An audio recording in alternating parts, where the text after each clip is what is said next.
chasing a road to glory, driven since I was a child. If you want a thing bad enough to go out and fight for it, work day and night for it. Happy Thursday, everybody. Hope you're doing great. Starting out here around 7:15, heading to the office. Garbage and recycle day. Are there some things, is that a little bit symbolic of things that we can throw out in our lives?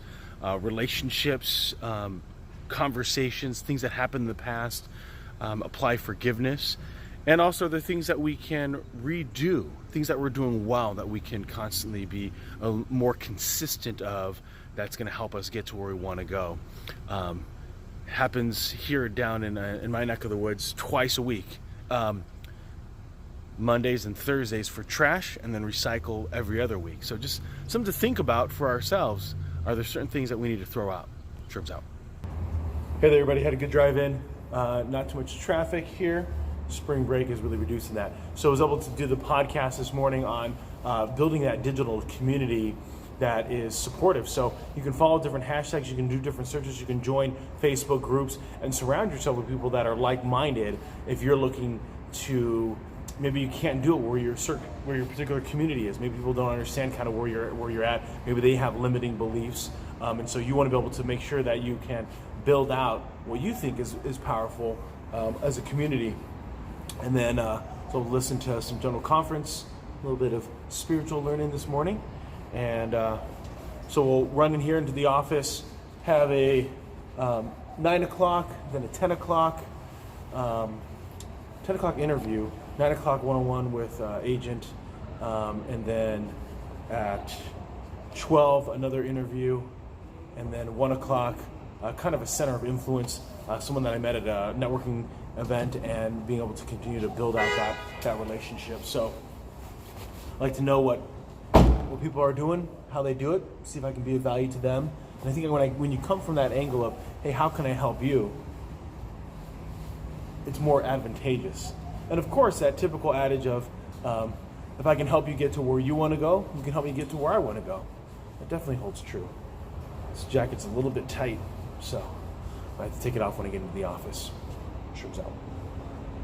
Hey there, everybody. I want to make a successive bunch of videos about talking about social media since today is Thursday. I'm going to first start with the 4 pillars of social media and go into a little bit of detail on that and what that means. And so I hope you find value in this little montage of different videos on how to leverage social media here on Thursday, Social Media Thursday. Talked about today on the Crazy Asian podcast was how to create that digital community, especially if you don't have it where you are. So you might be in an area of the world where there's not a lot of people that are entrepreneurial, there's not a lot of people that maybe want to be in the particular area that you want, and so you want to be able to find people that think the way you do and that are more open-minded in what you might be currently dealing with. So want to wish you well in watching this, and enjoy. And feel free, give me the comments, give me some feedback. Did you like it? Did you not like it?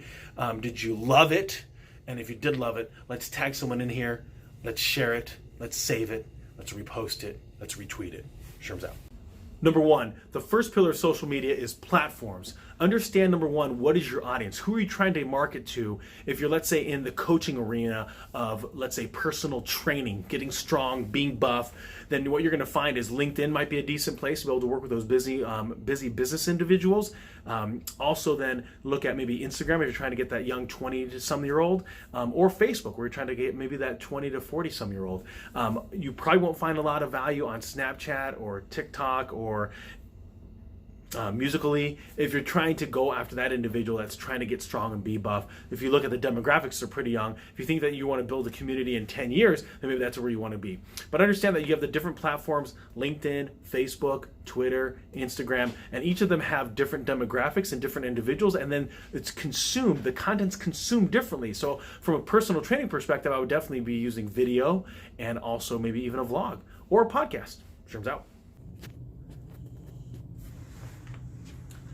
Number 2, the second pillar to social media, in my opinion, is content. So the 4 ways that you're going to do the content is either you're very creative and you're going to create it all on your own. Number 2 is you liked what somebody else said and created, and you're just going to share that. You're going to repost it. The next one, with that content that you like to somebody else, is you're gonna DJ out the content, right? So you're taking that song that somebody did, that post that somebody created, and you're putting your own spin on it.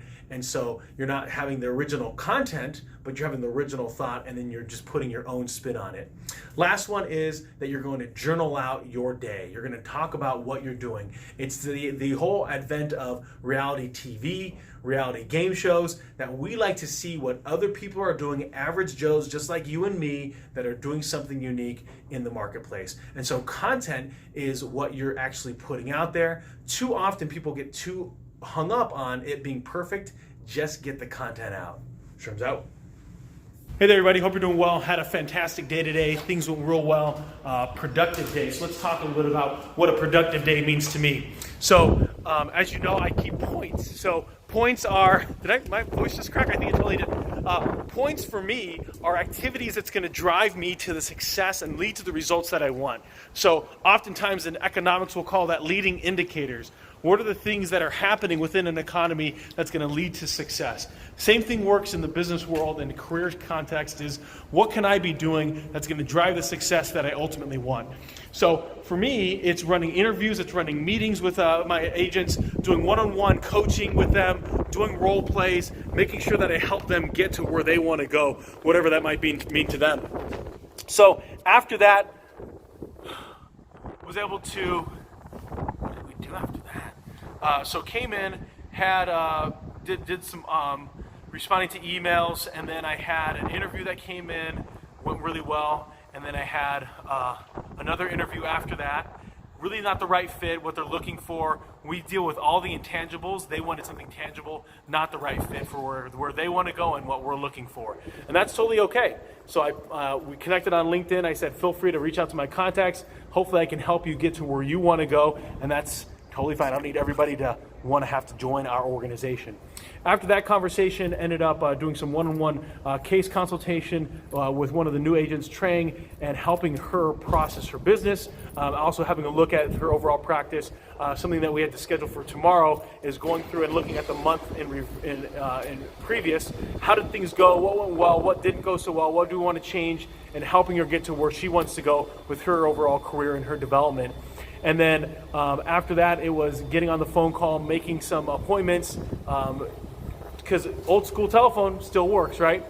Sending out emails, connecting people, right? So someone had reached out to me and said, hey, Sherman, do you know somebody in the baking arena? And was able to do that. Oh, and last is that Trang and I had a meeting with Cam. She works over at ADP in payroll, and I was able to refer Cam and ADP to a couple of people that I know on my network, and also was able to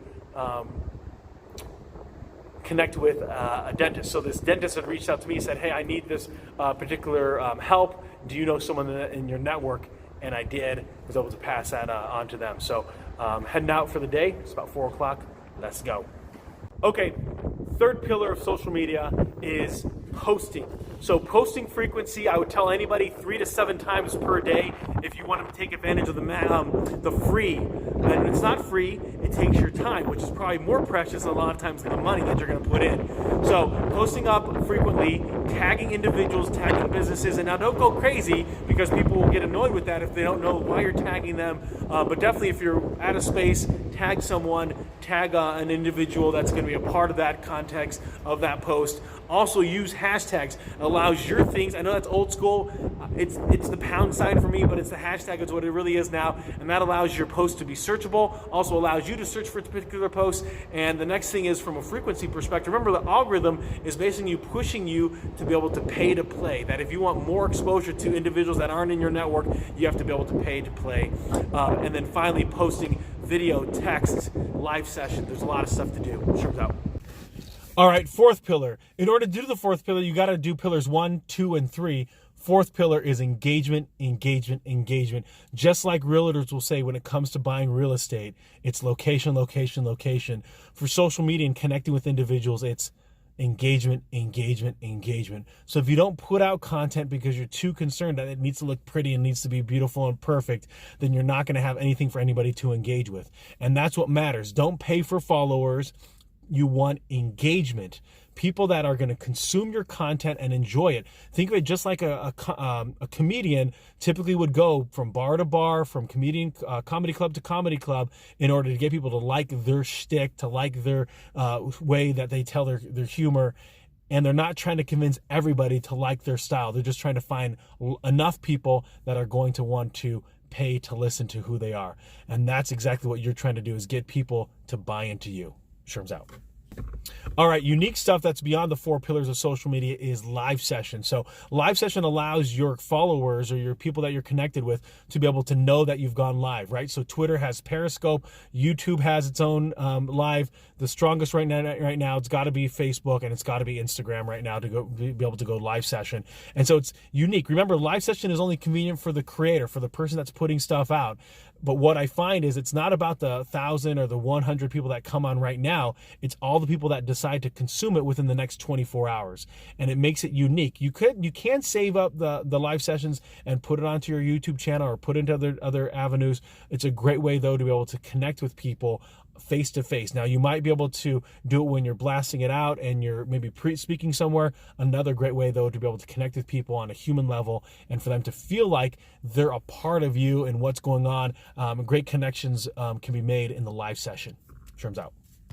All right, when it comes to attention, think about how when you ever scroll through on any of the platforms, what grabs your attention. So right now, live session has a tendency to grab just because it's grab people's attention, even if you're not watching it during a live session, is because it's speaking to you from a raw and real perspective, just because nobody's editing it. It's just coming at you in a live format. The next one is video with some subtitles, with some text, with some titling. It just makes it a little more grabby.